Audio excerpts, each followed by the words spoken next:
Joe was always such an interesting, constructive child. He had a project going all the time. One summer he built model airplanes, and he had a piano teacher. Do you remember what his name was? Made a lot of money on making model airplanes for the government, where they made replicas of them in the Air Force training courses. And when he did that for several years, this music teacher, and we bought some of his models, and Joe learned to make them and would work at it. It was very, very good training. He could recognize any model of airplane that was being used. And one summer, he and a McGee,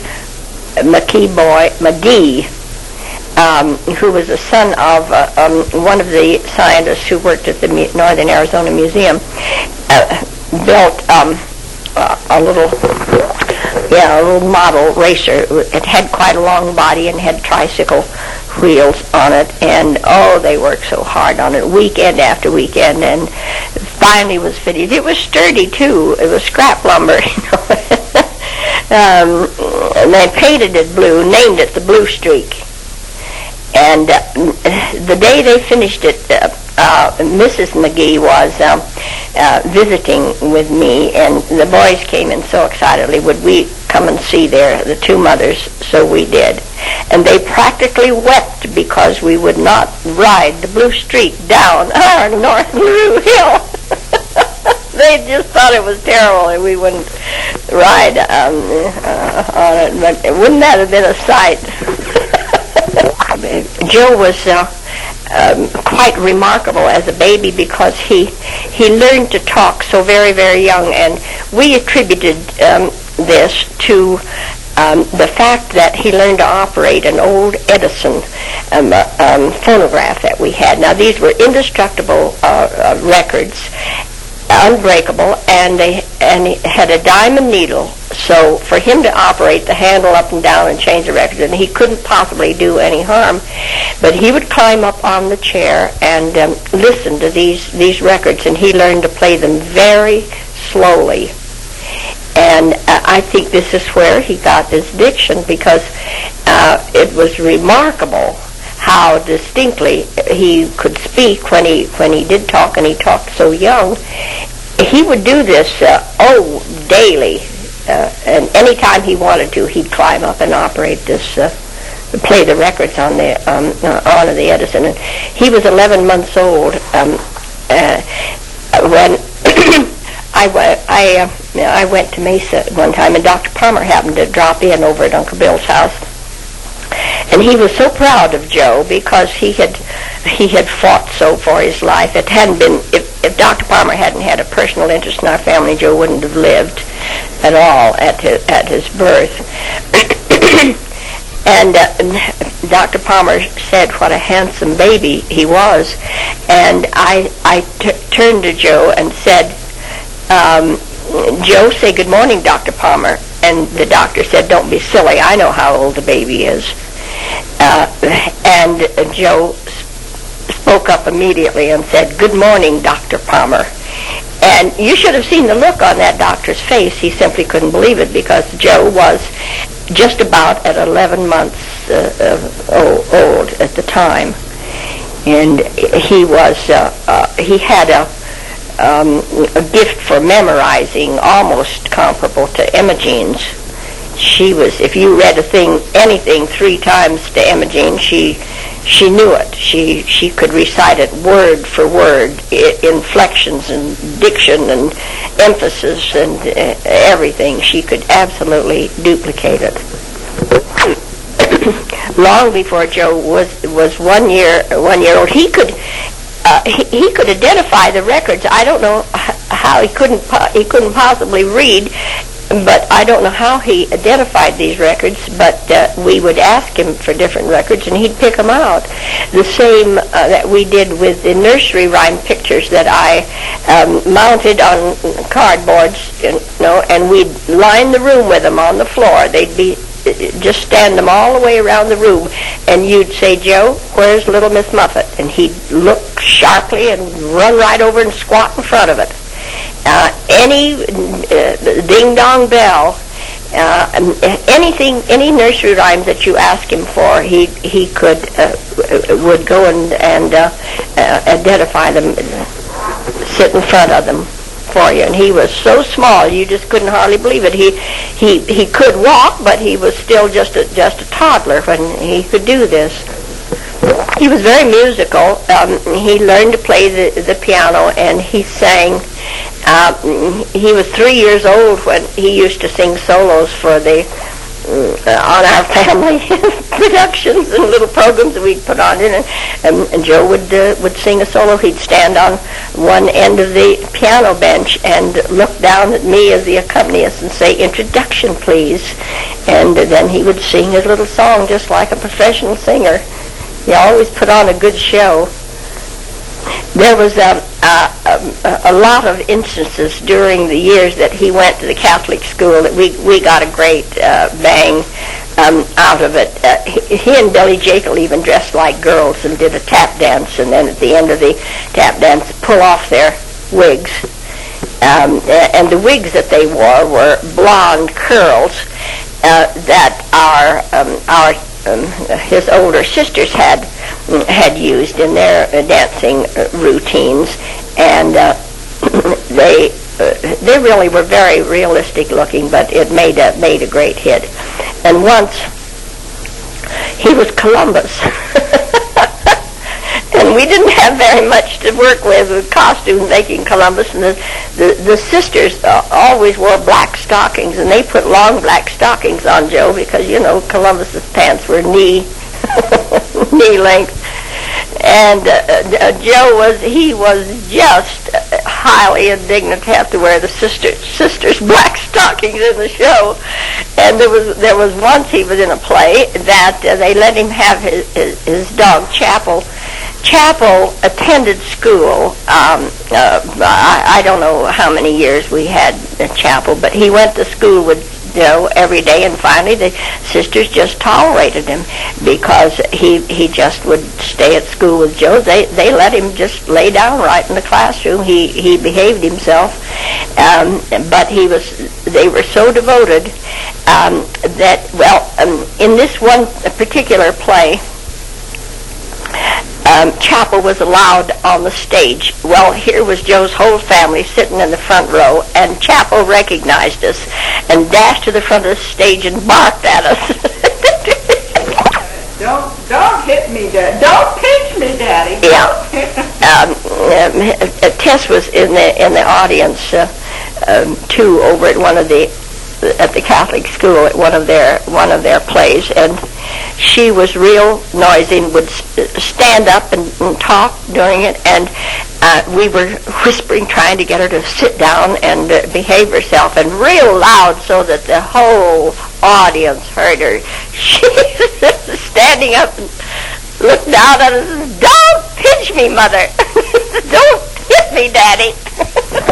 Yeah, poor Daddy had developed migraine headaches, and for so many years, the minute that he would be home, it was everybody hush, Daddy has a migraine, and we just simply had to take care of him and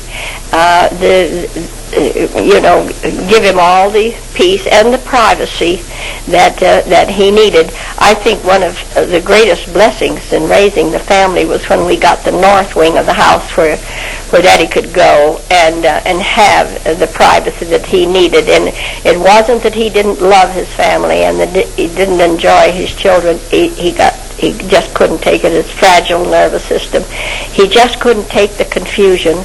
And after we did get this north wing on the house, he had his little den. He had his own private bedroom in even, and then he could come in. He'd hear us laughing and cutting up and putting on shows, and he'd come in for as much as he could stand it, and then he would go back. But it was a godsend to all of us when Daddy had the privacy of his own little apartment. Practically every summer, Joe set up a lemonade stand on the north side of the house, and it was especially profitable during the powwow times because the Indians would stop and buy things, and the neighbors' children, and they'd charge 1 or 2 cents for various things. And one day, Joe came in very businesslike and told Mary she was needed out there. And come to find out, Joe had been selling kisses by his sister Mary. She was supposed to come out and deliver because he'd already collected. Whenever the girls were going out dancing and all, Joe would dress up and primp up and plaster his hair down and brush up, and he would answer the doorbell when their dates would call. One of Joe's summer projects was building a second story on top of our barn, and there was a cement sidewalk around, and Joe was knocked off or fell off of his structure on top of the barn and fell straight down on the pavement on his head. Well, it could have killed him, and he had a very, very bad concussion, and when we got the doctor, he was unconscious for hours, and we got the doctor, and the doctor said absolute quiet was all that they could do. There was nothing to operate. There was concussion, and just to what extent it would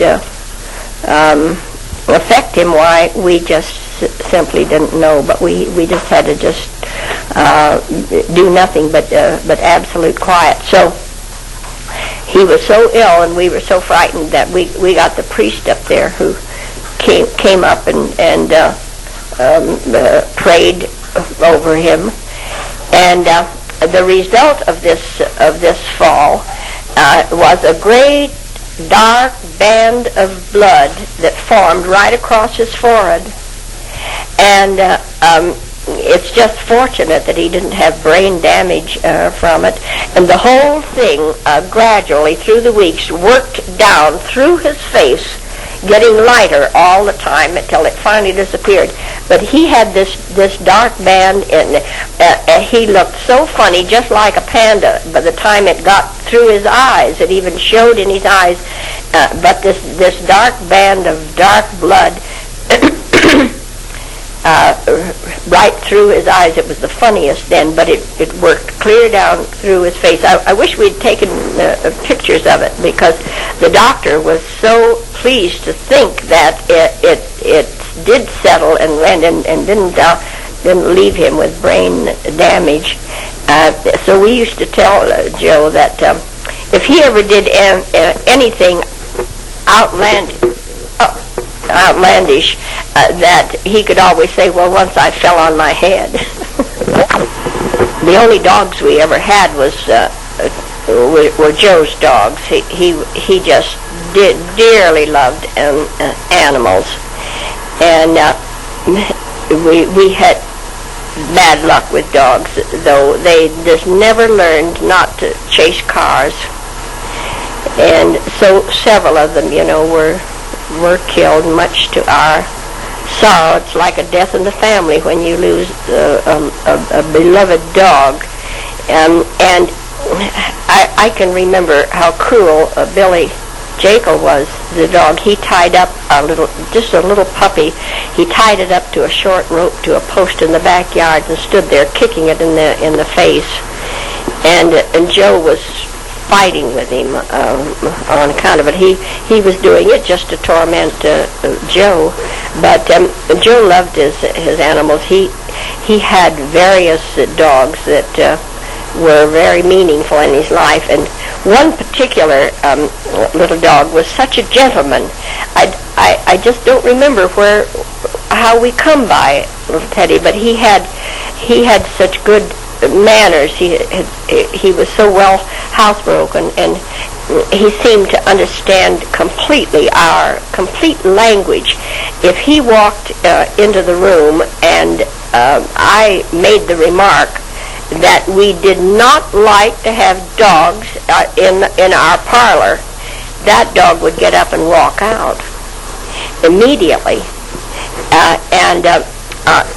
He was so friendly with Molly O'Brien, little dog next door. They were such pals. Well, one day, Mary thinks the little dog's name was Teddy. It doesn't seem right to me, but maybe we can correct this later. But one day we were notified that Joe's dog had been killed by a car in the street behind us in, what's the name of that? Humphrey, isn't it? Beaver, on Beaver Street. That Joe's little dog was there dead. He'd been struck by a car.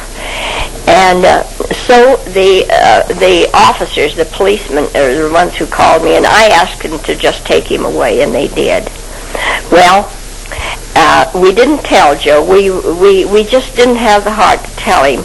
We thought that we would just gradually let the dog disappear and not mention him, and just say, well, maybe some tourist picked him up or something like that, and so that it would soften the blow, perhaps, if he didn't have him, if he wasn't around for a few days. Well, several days passed, and Teddy wasn't mentioned at all by the whole family. And one night, as Joe went to go to bed, he came into the living room and flung himself in my arms and started sobbing. And I said, what is it, Joe? And he said, Mother, I didn't want to tell you because I knew that you'd feel so very, very bad. And I wanted not to tell you, but I just have to tell you that Teddy is dead. He was killed by a car. And there he'd been sparing me all of these days until he just couldn't carry the load any longer. He was sparing me. He was shielding me until he just couldn't carry it any longer. I'm reminded his protection of me. He's always been such a nice child to travel with and all. I would let him take care of the hotel key and give the tips and all of these things in consideration of me.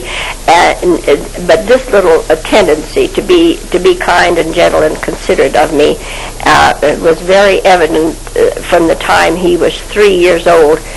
There was a house next door that was a rental, and there was a rough, unfortunate family who lived next door. They had a pair of twins who were dwarfs. They were about 8 or 9 years old, and they weren't any bigger than Joe was at 3.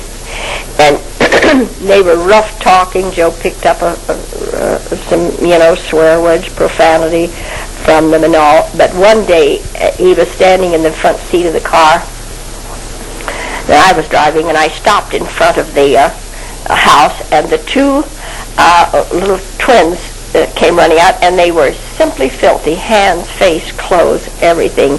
And Joe climbed right on top of my lap and leaned out the door, and he said, "Don't you get my mama dirty." Well, they were all highly intelligent, very interesting children, cute little characteristic things. And having as large a family as we did, why, we always had an audience for anything, any little cute things we could do. And invariably, if we were putting on a show, Betty Jo would make her contribution by standing on the door sill, just the strip that goes across the door, swinging her arms and very sincerely saying, "Jump!" and go about. You're just very confused. Well, we were speaking about Betty Jo. There's 2 or 3 characteristic things that we all remember about her. Betty loved to have her clothes taken off. The minute she would get her clothes off, she would run. And then once when they were upstairs, they always took a nap, and they were upstairs at nap time, and I had company downstairs. It must have been a bridge foursome or something, and thump, thump, thump, here came stocky steps down, footsteps down the stairs, and I got up and went to the foot of the stairs, and here came Betty Jo stark naked, and she was covered with mentholatum in great chunks all over her body. She had greased herself completely. All I could do was pick her up, carry her back upstairs, and stand her in the bathtub and turn on the water. Also, she did almost the same thing with a lipstick at one time, although she didn't undress to do it. But she completely covered her face and hands and arms with lipstick. I was gone for the afternoon, left them with a babysitter, but somehow or other the children, when during their nap time, went out of the upstairs window onto a back sloping roof. There was a chimney that went up from the heating element. The water heater in the basement had a chimney that went up through there, but it was way down almost to the edge of the sloping roof. And Betty Jo had gone down that sloping roof and put spoons, and other times she put rocks down there, but it was very dangerous for them to crawl out that window and crawl down that big roof. They could have rolled off and been had their necks broken, of course. Betty Jo had big, round, brown eyes, and they were so exceptional that people just impulsively said, "My, you would have big eyes you have." Invariably, when they said that to her, she popped them up wider open and said, "But I can make them bigger too." Well, one afternoon when I left them just with Maria, Mary and Betty both painted their shoes with some blue paint that was accessible. Their school shoes were all painted just kind of a bright sky blue. Got home. Betty and Imogene were so very, very close. They were so devoted to each other that any separation was acute between them. And Imogene was the first one to go to Immaculate Heart, and it was the first separation in the family. We all felt it so keenly that when she took the train and left, we all went to the depot with her. And when she came home for Christmas, we were so excited we just hardly could contain ourselves, and we were all down to the depot, and the train came in, and Imogene wasn't on it. And you should have seen the family. We were first panicked. We were frightened when we found out the train was in two sections. So we had to wait then at the depot for the second section, and there was certainly great rejoicing. And she'd only been gone just a few months, but this was the first separation. Later, when Imogene was the first one to go to the university, Betty Jo was still had another year in high school. But during the summer, Imogene talked so much to Betty about coming to university with her that they discovered that 15 units was all that was required, and they got Betty Jo's record in high school, and she had 15 units, even as a junior. And so they secretly sent her application to the university and her transcripts and everything, and she was accepted. And they broke the news to us after Betty Jo was accepted, and so Betty went to the university. At first we just said Betty was too young, we just couldn't do it, but the arguments prevailed that they were saving Daddy one whole year of college expense if he let her go now, and finally, we did let her go, so Betty Jo never really graduated from high school. She went to the university a year ahead of time because just so the two sisters wouldn't be separated. Well, we have some more things that that happened to Jo. when he was, just about 3 years old, he suddenly discovered what a screwdriver would do, and he went around the place taking screws out of everything, and he especially concentrated on doorknobs. And he would just take screws out of anything that he could find. This was his favorite. Well, as it happened, one of our neighbors had a mangle, an ironing machine called a mangle that was for sale. And so we thought it might help us, in doing all our flat work. You could even iron shirts and things like that well on a mangle. And so we had it sent over on trial just to see whether we wanted to buy it, and it was in good condition and everything. And one day we discovered that Joe had removed every screw and bolt that was visible on this borrowed mangle. Well, the only thing we could do was require him to help put them all back in place, and we explained how unscrewing these things had spoiled the machine so that it would not do its job of ironing for Mother. And so we put them all back. A day or two later, all the screws and bolts were taken out again, and the repair process was repeated. Joe was very uncommunicative. He wouldn't even say he was sorry, just silence, though he did help to put them all back together again. Then a few days later, we could hardly believe it, screws and bolts were all out for the third time. This time I said, Joe, you must promise me that you will never do this again. But no promise came, just downcast eyes and silence.